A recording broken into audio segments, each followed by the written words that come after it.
Bonjour à toutes et tous et bienvenue pour cette vidéo dédiée à la reprise de la prospection. Là, donc cette vidéo elle est tournée début septembre et j'ai beaucoup de clients qui se posent la question comment rattaquer la prospection parce qu'il y a le mois d'août qui a été traditionnellement les vacances, fin juillet déjà on sentait que ça ralentissait comme d'habitude. Mais néanmoins, ces pratiques, elles peuvent s'adapter aussi aux périodes où on a interrompu la prospection. Ça arrive des fois, beaucoup de production ou des éléments divers et variés qui peuvent faire qu'on lève le pied un petit peu sur la prospection. C'est pas bien, mais ça arrive, c'est la vie. Donc là, en fait, pour reprendre la prospection, le gros challenge, c'est le passage à l'action. Je vois beaucoup trop de gens qui réfléchissent à leur prospection, qu'est-ce qu'ils pourraient faire, comment ils pourraient le faire. Et puis finalement ça traîne, et il se passe pas grand chose. Donc la méthode que je vais vous donner aujourd'hui de manière très concise va vous permettre de passer à l'action rapidement et efficacement. C'est vraiment les buts. Alors là, les étapes. Première étape, refaites un point sur votre ciblage. La cible, c'est vraiment le cœur du dispositif dans la prospection. C'est quel type de société je vais cibler. Et quelle taille de société, quelle situation géographique, quels sont les interlocuteurs que je vise dans ces sociétés et surtout quels sont les enjeux de ces sociétés. Et alors vous avez les secteurs aussi d'activité qui peuvent être super intéressants. Donc ça c'est vraiment les points minimums à savoir. Type de société, situation géographique, la taille de la société, les interlocuteurs, le secteur et les enjeux. Une fois que vous avez ça, eh ben, on passe à la liste physique. Donc aujourd'hui, on a quand même des outils qui sont super pratiques pour trouver des sociétés à prospecter. Alors vous avez en premier lieu LinkedIn qui est extrêmement puissant. Même si vous n'avez pas Sales Navigator, je ferai une vidéo avec les recherches sur les booléens et déjà dans les recherches normales qui permettent de sortir pas mal de choses. Vous avez aussi les annuaires pro en ligne. Il y a beaucoup d'annuaires qui sont très performants et vous avez après les outils de scrapping comme Phantom Buster et d'autres qui vous permettent de sortir des listes qui sont super intéressantes et puis surtout d'avoir des numéros de téléphone et des adresses mail. Alors, surtout dans votre liste physique, pensez à votre portefeuille client. Vous avez un portefeuille client, j'espère, si vous ne l'avez pas, bon, tant pis, il faudra le faire, on commence tous quelque part. Mais pensez à regarder dans votre portefeuille client tous les clients que vous n'avez pas contactés depuis longtemps. Et il y a forcément du potentiel, et c'est d'ailleurs là où il y a le cœur du potentiel. Ensuite, une fois que vous avez cette liste avec des noms concrets, noms d'entreprise, noms de personnes, éclaircissez la liste. Faites un tri. Ça sert à rien d'avoir des listes pléthoriques. Des fois, je vois des listes de prospection avec 200, 300, 400 noms. Ok, c'est super, sauf que c'est intraitable et en tout cas en vente pure, en outbound. Et éclaircissez votre liste avec deux axes majeurs. Les forts potentiels, qui peut vous faire un maximum de business et à qui vous apporterez un maximum de valeur. Les deux vont ensemble, hein, c'est corrélé à 200%. Et avec qui est-ce que vous avez une proximité relationnelle établie ou à établir. Donc proximité relationnelle établie, c'est les gens que vous connaissez, hein, tout simplement. Proximité relationnelle à établir, ça peut être les gens qui sont dans les mêmes cercles que vous, ça peut être les contacts de vos contacts, ça peut être des gens qui ont les mêmes aspirations ou les mêmes sujets d'intérêt que vous. Donc ça, une fois que vous avez des gens qui ont un fort potentiel, enfin des entreprises qui ont un fort potentiel, regardez dans les contacts de ces entreprises s'il n'y a pas des gens qui pratiquent les mêmes hobbies que vous. Un petit peu de recherche Facebook, Insta et ainsi de suite peuvent donner de très belles choses. Et là, vous avez une liste qui va être plus réduite. Donc une bonne liste de prospection au début, c'est entre 50 et 100 noms. Entre 50 et 100 noms, vous avez largement de quoi à travailler si vous travaillez à la mano. Et on va voir ce que ça implique de travailler à la mano. Quatrième point, hyper important, priorisez votre liste. Prioriser votre liste, ça veut dire quoi? Ça veut dire vous mettez le plus facile d'abord. Appelez d'abord vos clients. Ou les prospects avec lesquels vous aviez avancé, mais pour des raisons diverses et variées, ça ne s'était pas fait. Donc toujours le plus facile.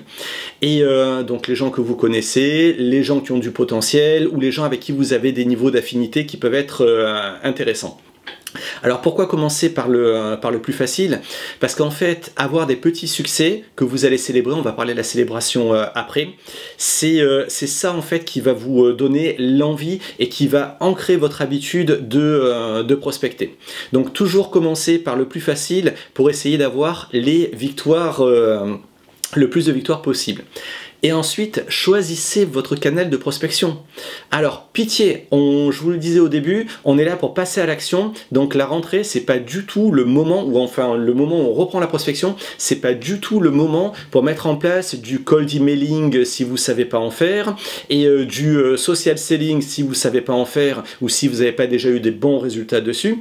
C'est pas le moment de mettre ça en place. Parce que si vous mettez ça en place, il va falloir apprendre à faire, il va falloir construire tous les supports, donc les cold email, il va falloir écrire les emails, il va falloir faire des tests, enfin, ça va être très très long pour avoir du résultat, et quand on reprend la prospection après une période de pause, on a envie d'avoir du résultat.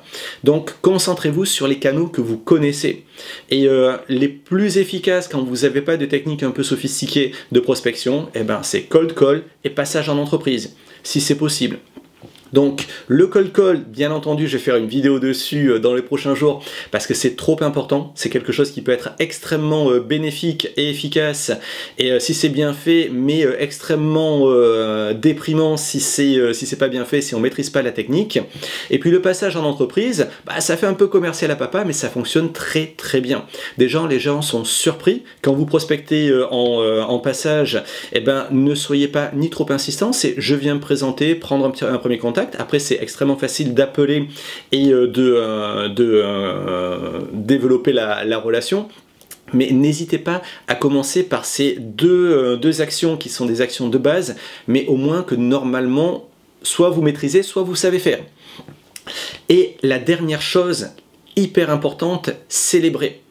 Et la célébration, en fait, c'est une dose de dopamine. La dopamine, elle est très à la mode, on en entend parler un petit peu dans tous les sens de la dopamine, puisque la dopamine, en fait, on s'est rendu compte grâce aux neurosciences que c'est ce qui en crée les habitudes. Alors les réseaux sociaux, par exemple, avec les commentaires sur vos posts, les likes et le fait que vous soyez tagué, vous envoie de la dopamine à forte dose. Et cette dopamine, en fait, votre cerveau la recherche sans arrêt. Du coup, vous recevez de la dopamine des réseaux sociaux, vous allez sur les réseaux sociaux. Et bien là, recevez de la dopamine de votre prospection. Et célébrez. Chaque fois que vous célébrez, même si c'est un petit peu artificiel, mais vous dites bravo, je l'ai fait, c'est super, et bien vous ancrez cette habitude. Et votre cerveau va vous pousser à revenir de plus en plus facilement sur la prospection.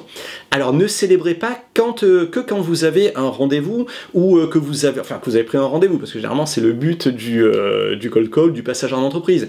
Célébrez tout le temps. Même si vous prenez que des vestes, que des portes, eh ben, vous célébrez le fait que vous y êtes mis et que vous l'avez fait. Vous vous sentez fier. Vous vous dites que vous êtes fier, que c'est super ce que vous avez fait, que c'est pas tout le monde qui le fait, et ça je peux vous le garantir que c'est pas tout le monde qui le fait.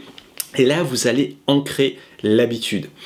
Alors, eh ben écoutez, là, il n'y a pas beaucoup plus à dire, si ce n'est le timing. On va reprendre les étapes et je vais vous donner une notion du temps qu'il faut accorder à chaque étape. Parce que c'est très facile quand on reprend la prospection de se mettre à procrastiner. Et la procrastination, c'est vicieux. On se rend compte quand on a procrastiné, généralement quand c'est trop tard et qu'on n'est pas du tout au chiffre, qu'on n'a pas les rendez-vous qu'il faut et qu'on est vraiment dans le pétrin.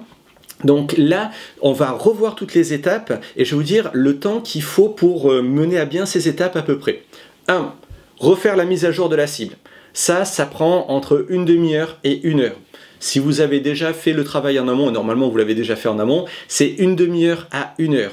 Faire une liste physique, donc ça c'est 1 à 2 heures. En 1 heure ça peut être fait, si vous n'avez pas l'habitude de faire des listes un peu structurées, ça peut être 2 heures, ça peut être un petit peu plus, mais normalement 1 à 2 heures vous avez déjà pu constituer une liste assez intéressante.